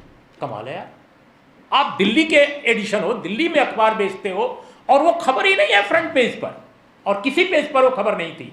दूसरे दिन मैंने देखा कि वो खबर छोटी सी छपी हुई है हिंदी प्रेस में, और ज्यादातर हिंदी अखबारों ने हाल के दिनों में, प्रकारांतर से, अरे थोड़ा मैं विषयांतर कर रहा हूं, लेकिन हाल के दिनों में जो ये 23-24 जो नृशंस हत्याएं हुई हैं हाल के दिनों में, 2014 के बाद, कहीं लफ्ज़ जिहाद के नाम पर, कहीं गोमांस के नाम पर, कहीं टोपी देखकर, कहीं जुबान सुनकर, कहीं बैकग्राउंड जानकर, ये सारी जो हत्याओं का ये सिलसिला है, इस पर हिंदी प्रेस का coverage, I mean sorry to say कि मैं स्वयं शर्मनाक लगता है मुझे कि मैं हिंदी का पत्रकार हूं, मुझे शर्म आती है। ये प्रोफेशनलिज्म के खिलाफ है। आप हिंदू मुसलमान की बात छोड़िए, यह पेशेवर ईमानदारी के खिलाफ है, उसका सत्यानाश किया जा रहा है। आप खबर तक नहीं छाप रहे हैं, आप व्याख्या करने की बात छोड़िए, विश्लेषण करने की बात छोड़िए, और वहीं पर अंग्रेजी का अखबार है, इंडियन एक्सप्रेस है, हिंदू है, ट्रिब्यून है, इन तमाम अखबारों में बेहतरीन कवरेज चल रहा है। वहां कोई मुसलमान तो संपादक नहीं है। इस देश में इस वक्त एक भी दलित संपादक नहीं है, इस वक्त एक भी आदिवासी संपादक नहीं है, इस वक्त एक भी मुसलमान संपादक नहीं है। सभी तो एक ही तरह के संपादक हैं, लेकिन फिर भी छप रहा है और आप छापना नहीं चाहते। तो इसके बाद मैं पंजाब कवरेज की बात कर रहा था, जिस तरह का था। एक और घटनाक्रम मैं आपको याद दिलाऊं, मंडल का आना। जब मंडल रिपोर्ट आई वीपी सिंह के समय, उस वक्त भारतीय प्रेस का रवैया देखने लायक था। मंडल की 360 से अधिक पेज की, 363 या 370 पेज जो भी होगा देख लीजिए, उसकी रिपोर्ट को पढ़े बगैर पूरे सड़कों पर आग लगाने वाले बाद में आए, अखबार में आग लगाने का काम शुरू हो गया था। लोगों ने पूरी मंडल रिपोर्ट को आरक्षण का दस्तावेज का पर्यायवाची मान लिया, या देखा ही नहीं कि मंडल रिपोर्ट में और क्या क्या है, एग्रीकल्चर के बारे में क्या है, इकोनॉमी के बारे में क्या है, एम्प्लॉयमेंट जनरेशन के बारे में क्या है, स्किल डेवलपमेंट के बारे में क्या है। यह महसूस ही नहीं किया। उन्होंने मान लिया कि मंडल रिपोर्ट में केवल आरक्षण है और कुछ नहीं है। और मंडल रिपोर्ट अपने जमाने के बेहतरीन आईएएस अधिकारी एसएस गिल, उनके हाथों लिखी गई रिपोर्ट थी। उसमें बीपी मंडल साहब का बहुत बड़ा योगदान था, क्योंकि वो चेयरमैन थे। उसके जो मेंबरान थे बहुत पढ़े लिखे लोग थे, और Tata institute of social sciences से लेकर देश के कई शैक्षिक संस्थानों ने उसमें अपना इनपुट दिया था, रिसर्च इनपुट उस रिपोर्ट में। और उस रिपोर्ट को एक हिस्टोरिकल डॉक्यूमेंट के तौर पे पहले मीडिया को पढ़ना चाहिए था, इस देश के नेताओं को पढ़ना चाहिए था। लेकिन मैं आपको बताऊं, मंडल आयोग की रिपोर्ट को राजनेताओं ने भी नहीं पढ़ा और मीडिया ने तो पढ़ा ही नहीं, एडिटोरियल लिख दिया। यह हाल है। तो आग लगी जो सड़कों पर, वो सड़क पहले दफ्तरों में लगी थी, दफ्तरों में लगी थी। और ठीक वही स्थिति तब आई जब राम जन्मभूमि बाबरी मस्जिद का मामला आया अयोध्या में। उत्तर प्रदेश के अखबारों में, मैं स्वयं उत्तर प्रदेश से आता हूं, हालांकि जैसे मैंने कहा पहले कि मेरा मायका 5-6 है, उसमें एक पटना भी है, लेकिन मैं उत्तर प्रदेश के अखबारों को आपकी हाल बताऊं, वहां पर हर अखबारी दफ्तर में जय श्री राम नारा बन गया था। इस बार उत्तर प्रदेश के चुनाव का रिजल्ट जिस दिन आया, उस दिन उत्तर प्रदेश के अखबारों में लड्डू बंट रहे थे, और लड्डू जो बंट रहे थे वो दिल्ली के टेलीविजन के दफ्तरों में भी देखे गए, और एक दफ्तर का तो बाकायदे लाइव आ गया। अब आप कहिएगा ये क्या बोल रहे हो, बिल्कुल लाइव है, देख लीजिए, यूट्यूब पर है, मैं नाम नहीं लूंगा। तो जिस तरह का कवरेज राम जन्मभूमि बाबरी मस्जिद प्रकरण का हुआ, अचानक एक मस्जिद को विवादित ढांचा में तब्दील कर दिया गया। एक शब्द आया, विवादित ढांचा। अरे ये शब्द कहां से आ गया भाई? आप मस्जिद को मस्जिद नहीं कह सकते, मंदिर को मंदिर क्यों नहीं कह सकते? आप तो विवादित ढांचा कहने लगे, सिर्फ मंदिर को, अरे मस्जिद को, और जो स्वयं विवादित था उसको आप कुछ और कहने लगे। आपने हिस्ट्री को नहीं पढ़ी। तो कहीं ना कहीं इसका मतलब यह है कि मीडिया के अंदर जो बोलने वाले लोग हैं, जो लिखने वाले लोग हैं, जो एडिटोरियल लिख रहे हैं, जो डिक्टेट कर रहे हैं, उनका दिमाग पत्रकार का न होकर हिंदू या किसी जात बिरादरी का है। पत्रकार का काम धर्म का काम नहीं है, पत्रकार का काम जाति का काम नहीं है, पत्रकार का काम आवाम का काम है, सूचना का काम है, सूचना और ज्ञान का काम है। अगर हम सूचना और ज्ञान के मोर्चे पर विफल होते हैं तो हम पत्रकार नहीं हैं। आप इसका मतलब कि समाज में कुछ न कुछ आप बना रहे हो, पका रहे हो। इसी को अपने Chomsky, the great philosopher, the great thinker of America ही नहीं बल्कि पूरे दुनिया के आज जीवित लोगों में सर्वाधिक बड़ा स्कॉलर, वो कहते हैं मैन्युफैक्चरिंग द कंसेंट। ऐसा लगता है कि आप पूरे समाज में एक खास ढंग का सोच का निर्माण कर रहे हैं। तो इंडियन प्रेस भी वही कर रहा है। मैं इंडियन प्रेस जब कहता हूं तो उसका बड़ा हिस्सा, क्योंकि एक तरफ संस्थागत संरचना है, दूसरी तरफ व्यक्तिगत अस्मिताएं हैं। हिंदुस्तानी प्रेस में, हमारे देश के प्रेस में बेहतरीन किस्म के लोग हैं, टैलेंट की कमी नहीं है, one of the finest talent है, लेकिन वो व्यक्तिगत रोल में है। संस्थागत अगर देखा जाए संरचनाओं को तो उनकी स्थिति का मैं विश्लेषण कर रहा हूं, जो आपके सामने अभी मैं बोल रहा हूं। लेकिन अच्छे लोग भी हैं और बहुत अच्छा काम कर रहे हैं और मुसीबत झेल रहे हैं। एनडीटीवी तो एक संस्था है, लेकिन एनडीटीवी के बहुत सारे पत्रकार किस तरह से उनके खिलाफ अभियान चलाया जाता है। आप सोशल मीडिया पर देख लीजिए किस तरह के अभियान चलाए जाते हैं। जो संजीदगी के साथ अपनी बात रख रहे हैं, जो सच बोलने का दुस्साहस कर रहे हैं। इन दिनों सच बोलना भी दुस्साहस करना है। तो मैं मंडल कवरेज के बाद अयोध्या कवरेज की बात कर रहा था, बहुत संक्षेप में क्योंकि वक्त ज़्यादा हो जाएगा। इसके बाद 1991-92 में रिफॉर्म्स का मामला आया, इकोनॉमिक रिफॉर्म्स का। उसके बारे में इंडियन प्रेस ने अमूमन अगर देखा जाए पूरे इंटायर प्रेस को भारत के, तो उसका बड़ा हिस्सा अंग्रेजी के प्रेस में जो आप लिबरलिज्म या उदारतावाद, मानवतावाद, जाति निरपेक्षता, धर्म निरपेक्षता, अन्य मुद्दों पर ज़्यादा दिखाई देती है, वही अंग्रेजी प्रेस सर्वाधिक जो है आर्थिक सुधारों के पक्ष में चला गया। जो अखबार सर्वाधिक इन्वेस्टिगेटिव जर्नलिज्म में यकीन करने वाला था, वो आर्थिक सुधारों का सबसे बड़ा पैरोकार बन गया। मैं इंडियन एक्सप्रेस का नाम ले रहा हूं। कई ऐसे अखबार थे, कोई ऐसा बड़ा कॉर्पोरेट अखबार नहीं था जो एक बार भी ये आवाज उठाए कि भारत जैसे मुल्क में आर्थिक सुधारों का जो मानवीय चेहरा होना चाहिए, ह्यूमन फेस होना चाहिए, उस पर क्यों नहीं जोर दिया जा रहा है। सियासतदानों ने उठाया, कांग्रेस पार्टी के, मुझे याद है कि उस समय अर्जुन सिंह से लेकर के वीरप्पा मोइली भी, AK एंटोनी भी, और बहुत सारे कांग्रेस पार्टी के सियासतदान, चंद्रजीत यादव, इन लोगों ने लगातार ये सवाल उठाया कि भाई ह्यूमन फेस होना चाहिए। हमारे देश में बहुत बड़ी आबादी ऐसी है जो आर्थिक सुधारों के मौजूदा दौर में बहुत बेहाल हो जाएगी, लेकिन नहीं सुना गया। तो आर्थिक सुधारों को लेकर भी हमारे देश के मीडिया का कवरेज ये बताता है कि कैसे वो एक तरफा ही नहीं, एक पक्षी रहा, और उसके सोच में स्वतंत्र सोच नहीं थी, बल्कि कहीं ना कहीं दबाव में वो काम कर रहा था। जैसे किसी अखबार ने, किसी भी चैनल ने ये नहीं पता करने की कोशिश की, बहुत सिंपल बात, कि भाई 1991 के चुनाव में या 1989 के चुनाव में कौन कौन से वो राजनीतिक दल हैं जिन्होंने ये बताया था कि वो ढांचागत संरचना में तब्दीली करेंगे या आर्थिक सुधार करेंगे या ग्लोबलाइजेशन के लिए वो नया कदम उठाएंगे। किस मैनिफेस्टो में, किस पॉलिटिकल पार्टी के मैनिफेस्टो में ये दावा किया गया था या वायदा किया गया था। मैनिफेस्टो में किसी वायदे के बजाय आप अचानक आ जाते हो, पार्लियामेंट में भी कोई कानून नहीं लाते हो और आप आर्थिक सुधार लागू कर देते हो। ठीक वैसे ही जैसे UID के साथ हुआ। मनमोहन सिंह जी की सरकार के कार्यकाल में यूआईडी आधार जिसे कहते हैं वो आपने लाया, लेकिन वो पार्लियामेंट के थ्रू नहीं आया। पार्लियामेंट में तो अभी मोदी जी की सरकार ने बाद में सारा अप्रूव कराया है, लेकिन इतनी बड़ी योजना हजारों करोड़ की, उस योजना को नंदन नीलेकणी के मातहत भारत सरकार ने सौंप दिया।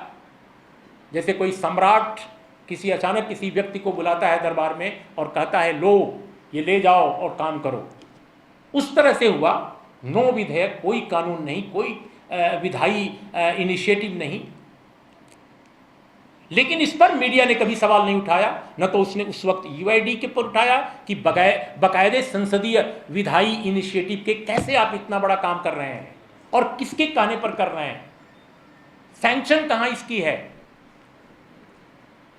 मैं समझता हूं कि आर्थिक सुधारों के बारे में ये सवाल उठना चाहिए था मीडिया में कि भाई इसके लिए आपने कब इनिशिएटिव लिया, किसने इसको पार्टी मैनिफेस्टो में रखा था।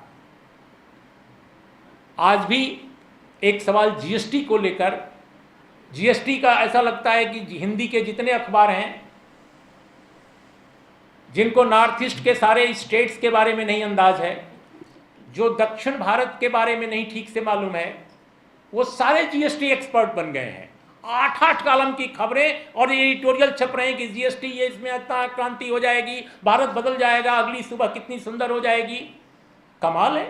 अरे भाई जीएसटी से क्या क्या होगा, देश के मजदूरों का क्या होगा, बुनकरों का क्या होगा, आम दुकानदारों का क्या होगा, खोमचे वालों का क्या होगा, छोटे चाय वालों का क्या होगा। और अगर ये बहुत क्रांतिकारी बदलाव का कर विधान है तो इसके लिए कोई प्रक्रिया तो अपनाई जानी चाहिए या नहीं अपनाई जानी चाहिए, कोई सवाल नहीं। बहुत कम ऐसे पत्रकार हैं। मैं कल देख रहा था एनडीटीवी, कल या परसों, रवीश ने अपने प्राइम टाइम प्रोग्राम में इन सवालों को हिम्मत के साथ उसने उठाने की कोशिश की, तो कुछ लोगों ने उठाया। ऐसा नहीं कि बिल्कुल ही सुना पड़ा हुआ है मैदान में बहुत सारे और अखबार भी लिख रहे हैं, कुछ एक अखबार। लेकिन जब मैं बात कर रहा हूं तो मीडिया के बड़े हिस्से की बात कर रहा हूं, इसलिए जब भी मैं मीडिया कहूं तो आप मानकर चलिए मीडिया का बड़ा हिस्सा। बेहद खूबसूरत, बेहद शानदार, बेहद साहसी अपवाद भी हमारे समाज में हैं, वो अपवाद भी हम शामिल करते हैं उसमें। एक तो भारत सरकार ने जो आर्थिक सुधारों के दौर में 2 ऐसे कदम उठाए जो बहुत ही विवादास्पद हुए, लेकिन जनता में, मीडिया में नहीं। एक काम था कि एसीजेड, आपको मालूम है एसीजेड भी जो कानून बना था वो 2 मिनट में बन गया था बिना किसी चर्चा के। बाद में लोगों को लगा अरे ये क्या हो गया संसद में, ये तो मालूम नहीं था कि ऐसा कानून बन जाएगा। बहरहाल एसीजेड आ गया। एसीजेड के तहत महाराष्ट्र के रायगढ़ में हजारों एकड़ जमीन, सैकड़ों एकड़ जमीन, आई थिंक एग्जैक्टली मुझे फिगर नहीं याद है, आप लोग देख लीजिएगा जिसको रुचि हो, लेकिन काफी बड़ी मात्रा में जमीन महाराष्ट्र में एक्वायर की गई। एक बड़ी कंपनी जो देश की सबसे बड़ी कंपनी है, वो देश की सबसे बड़ी कंपनी जो देश के सबसे ताकतवर लोगों के सबसे करीब है, तो उस कंपनी ने एक्वायर कर लिया तो वहां की आवाम ने सवाल उठाना शुरू कर दिया, खासकर किसानों ने। वहां एक सिरफिरा कलेक्टर आ गया था, सिरफिरा मैं कहूंगा, सिरफिरा विद इन द कोर्ट, जो सिर्फ अपने काम से मतलब रखता था और किसी की परवाह नहीं करता था, अपने ट्रांसफर पोस्टिंग की कोई परवाह नहीं करता था, बेहद ईमानदार। उस आईएएस अफसर ने, कलेक्टर ने कहा कि भाई आपने ये आवाम ने जो सवाल उठाया है, किसान इतने दिनों से आंदोलन कर रहे हैं, मैं जिले के कलेक्टर के रूप में, चूंकि रेवेन्यू का मैं इंचार्ज हूँ, मैं इसको अनदेखी इसकी नहीं कर सकता, इसलिए मैं हुक्म देता हूँ कि यहाँ जनमत संग्रह करा दिया जाए। और जनमत संग्रह का ऑर्डर कर दिया। महाराष्ट्र की सरकार नाक रगड़ कर रह गई, उसने जनमत संग्रह के अपने आदेश को विड्रॉ नहीं किया। और चूंकि वो चीजें स्थानीय मीडिया में भी आने लगी तो एक सपोर्ट भी बन गया। कुछ एक अखबारों ने लिखा, खासकर अंग्रेजी के अखबारों ने, इसमें हिंदू का बड़ा रोल था, कुछ वहां के मराठी अखबारों का भी था, सकाल वगैरह का भी था। अंत में हुआ ये कि ये विवाद इस कदर बढ़ गया कि वाकई वहां जनमत संग्रह हो गया और लोगों ने उस महाकंपनी के खिलाफ अपना मत दे दिया। सरकार को पीछे हटना पड़ा, एसीजेड स्क्रैप करना पड़ा, हालांकि स्क्रैप काफ़ी दिन बाद हुआ है। दूसरी जो बड़ी घटना इसी तरह की हुई है वो हुई है कि एक अंतर्राष्ट्रीय स्तर की बड़ी कंपनी जो भारत की है, जो बिहार से जुड़ी है,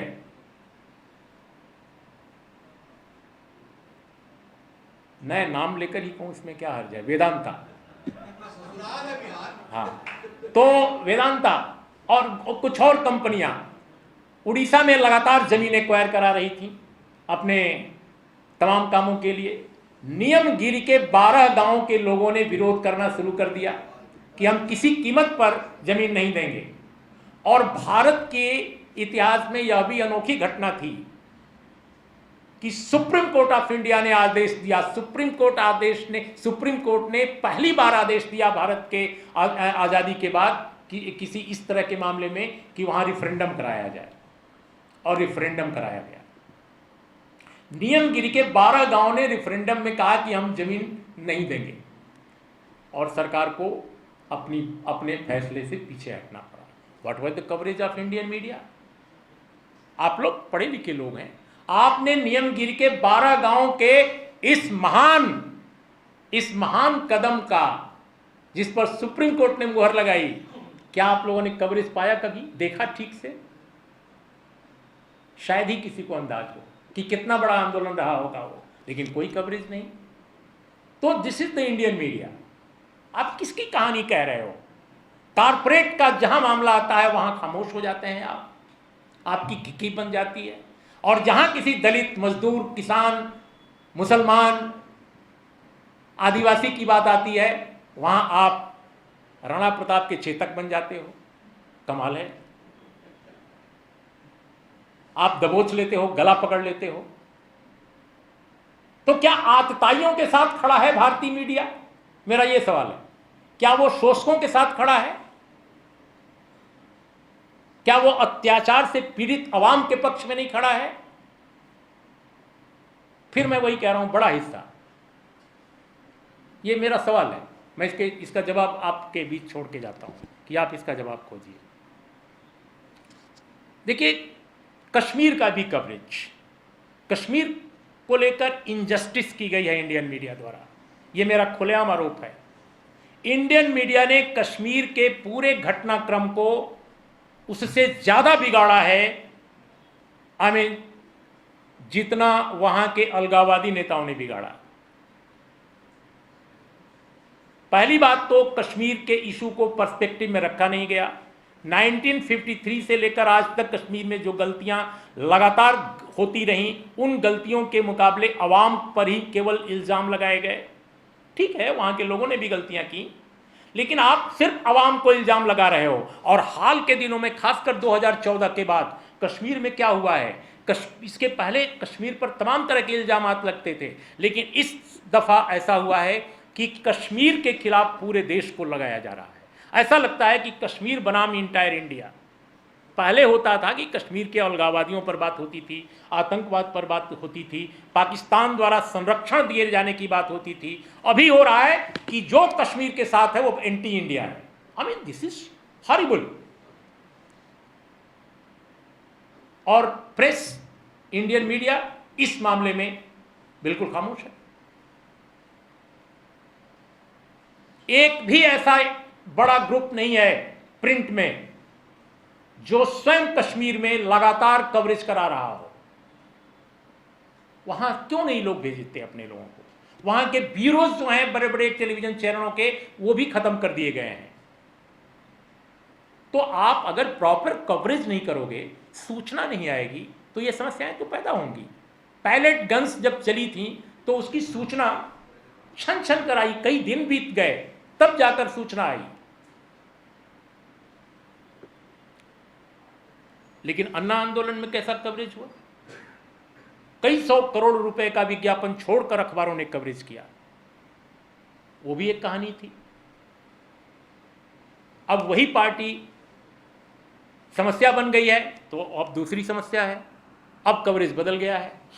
तो मुझे ऐसा लगता है कि ये जो पूरा का पूरा पहलू है भारतीय मीडिया का, इसमें कुछ एक निष्कर्ष निकलते हैं।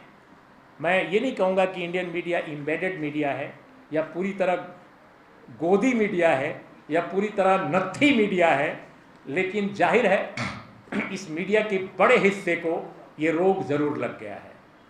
ये जो बड़ा हिस्सा इंडियन मीडिया का है उसको ये एम्बेडेड मीडिया एक तरह से ये ज़रूर बनता जा रहा है। दूसरी बात कि इस भारतीय मीडिया में जो सामाजिक तौर पे जो वर्चस्व वाली जो ताकतें हैं हमारे समाज में, इसको अगर साफ साफ शब्दों में मैं कहूँ, बिल्कुल साफ शब्दों में, तो इंडियन हिंदू अपर कास्ट इसका कब्जा है। यह कहने में मुझे कोई संकोच नहीं है, और यह कहते हुए मेरे पास आंकड़ा है। देखिए, इस तरह के 3 समाजशास्त्रीय आंकड़े अब तक भारत के मीडिया के बारे में आए हैं। पहला आंकड़ा तब आया था जब केनेथ कूपर वाशिंगटन पोस्ट के दिल्ली स्थित ब्यूरो चीफ ने अपने मित्र भारतीय पत्रकार बीएन उनियाल, हिमाचली ब्राह्मण, से पूछा कि भाई मुझे एक दलित पत्रकार चाहिए, मैं उससे कुछ बात करना चाहता हूं, मेरा एक प्रोजेक्ट है वाशिंगटन पोस्ट का, मैं दलित समाज पर कुछ काम कर रहा हूं, तो मुझे एक दलित पत्रकार चाहिए। उनियाल साहब ने कहा कि मैं पता करूंगा कूपर कि तुम्हें एक दलित पत्रकार मिल जाए। 700 पत्रकार उन दिनों 2006 से पहले, सॉरी 1998 की बात है, 97 की, 1997 के बात है। उस वक्त भारत में 700 पत्रकार मान्यता प्राप्त थे भारत, दिल्ली में, केंद्रीय स्तर पर एक्रेडिटेड जर्नलिस्ट। उन 700 पत्रकारों में एक भी दलित नहीं था। फिर 2006 में एक सर्वे हुआ, CSDS ने किया, बहुत ही रिप्यूटेड ऑर्गेनाइजेशन इंडिया का। उसमें पाया गया कि 87% के आसपास दिल्ली स्थित जो चैनल हैं और दिल्ली जो अखबार हैं उसमें डोमिनेंस सिर्फ एक कम्युनिटी का है। 87%, नो दलित, एक भी दलित नहीं था। मुस्लिम की संख्या मैं बता देता हूं, एक सेकेंड।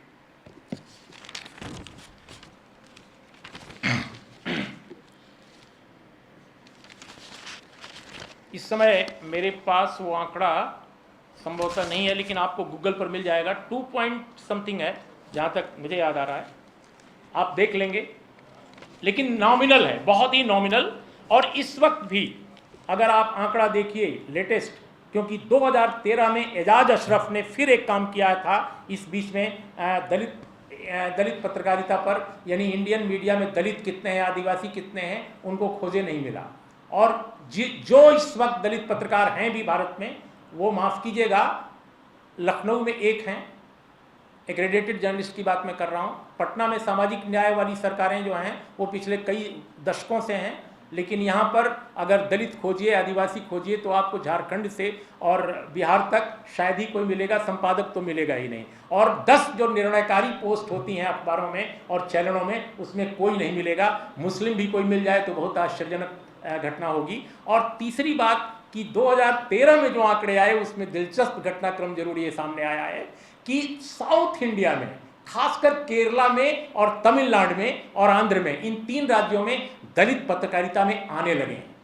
और एक संपादक जिया रानी जो आई हैं तमिलनाडु में, वो बाकायदे एक लाइफस्टाइल मैगजीन में आई हैं संपादक बनकर। उनसे जब लोगों ने पूछा कि आप संपादक तो बन गई लेकिन लाइफ स्टाइल मैगजीन में, तो उन्होंने कहा सामाजिक, आर्थिक और राजनीतिक अखबार या पत्रिका में अभी भी दलित को संपादक कौन बनाएगा।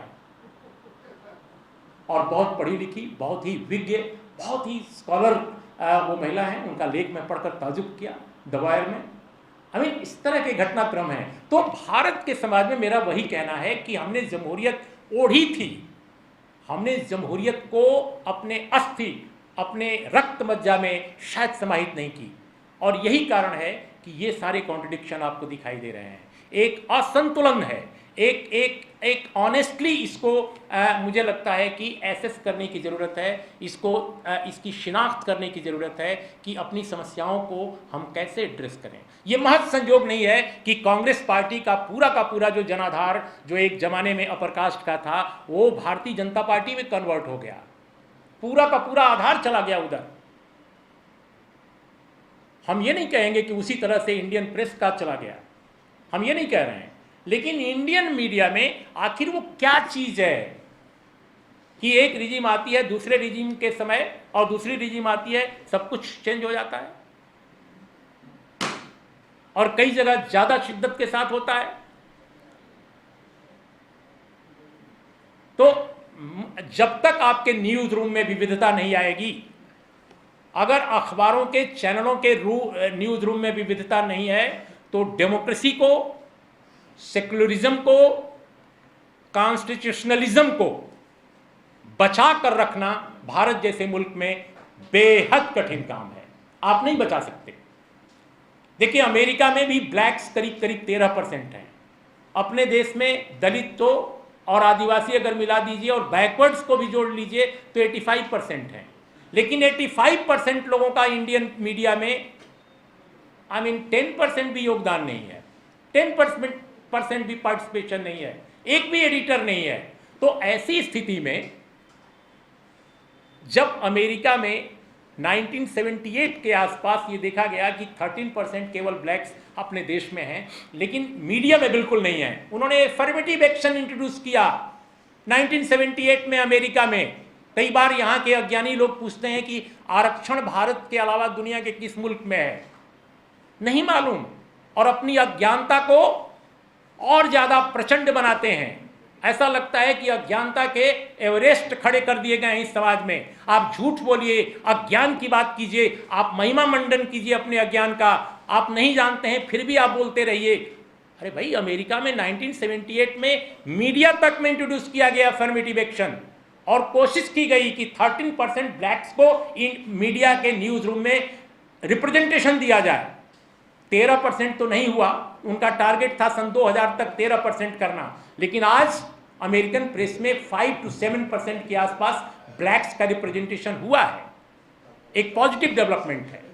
तो मुझे ऐसा लगता है कि इंडियन समाज में, भारतीय समाज में ये जो जनतंत्र की जो समस्या है वही मीडिया की समस्या है बुनियादी तौर पे। अगर हमारे यहाँ जात पात है, अगर हमारे यहाँ सांप्रदायिकता है, वो मीडिया में जरूर उभर कर सामने आएगी, क्योंकि आपके न्यूज रूम में विविधता नहीं है, आपकी राजनीति में नहीं है, आपकी अर्थनीति में नहीं है। जब तक इन मसलों को आप एड्रेस नहीं करेंगे तब तक इनका समाधान नहीं है। इन शब्दों के साथ आपका बहुत बहुत धन्यवाद। धैर्यपूर्वक आपने बात सुनी। नमस्कार।